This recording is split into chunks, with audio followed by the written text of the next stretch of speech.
ഇന്ന് നമ്മൾ നോക്കാൻ പോകുന്നത് BCHCT 131 atomic structure bonding general organic chemistry and aliphatic hydrocarbons. അതിൽ ഫസ്റ്റ് ബുക്കായിട്ടുള്ള അറ്റോമിക് സ്ട്രക്ചറാണ് എടുത്തിരിക്കുന്നത്. അതിൽ 5 യൂണിറ്റ്സ് ആണുള്ളത്. Boss theory, dual behaviour of radiation and matter, quantum mechanical approach, hydrogen atom, electronic configuration of multi electron atoms. Unit 1 Bohr's theory. ഈ ചാപ്റ്ററിൽ നമുക്ക് പഠിക്കാനുള്ളത് ഒരു ഇൻട്രൊഡക്ഷനാണ്.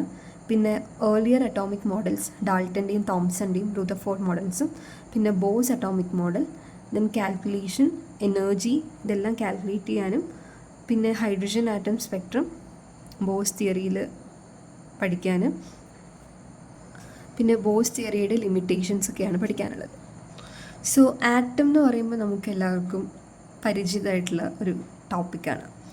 അപ്പോൾ ഇതിൻ്റെ ഹിസ്റ്ററിയാണ് നമ്മൾ പഠിക്കാൻ പോകുന്നത്.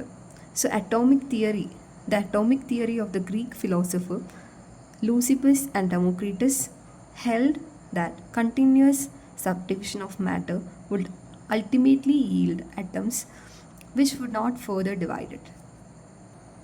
സോ ഗ്രീക്ക് ഫിലോസഫേഴ്സ് ആയിട്ടുള്ള ലൂസിപ്പസും ഡെമോക്രീറ്റസും ആണ് ആറ്റം എന്നുള്ളത് കണ്ടുപിടിച്ചത്.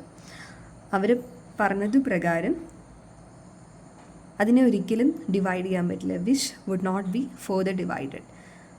മാറ്ററിൻ്റെ കണ്ടിന്യൂസ് സബ് ഡിവിഷനിൽ കിട്ടുന്ന ഒരു പ്രൊഡക്റ്റാണ് അല്ലെങ്കിൽ ഒരു പാർട്ടിക്കിളാണ് ആറ്റം എന്ന് പറയുന്നത്. അതിനെ പിന്നെയും ഫർദറായിട്ട് ഡിവൈഡ് ചെയ്യാൻ പറ്റില്ല. അതുപോലെ തന്നെ ഈ ആറ്റം എന്നുള്ളത് ഒരു ഗ്രീക്ക് വേർഡായിട്ടുള്ള ആറ്റമോസ് എന്ന് പറഞ്ഞിട്ടുള്ള വേർഡിൽ നിന്നാണ് ഡിറൈവഡ് ആയിട്ടുള്ളത്. സോ അതിൻ്റെ മീനിങ് അൺകട്ട് അല്ലെങ്കിൽ ഇൻഡിവിസിബിളാണ്. ഇനി 3 മെയിൻ മോഡൽസ് നമുക്ക് പഠിക്കാനുണ്ട്: ഡാൾട്ടൺ, തോംസൺ ആൻഡ് റുദർഫോർഡ്.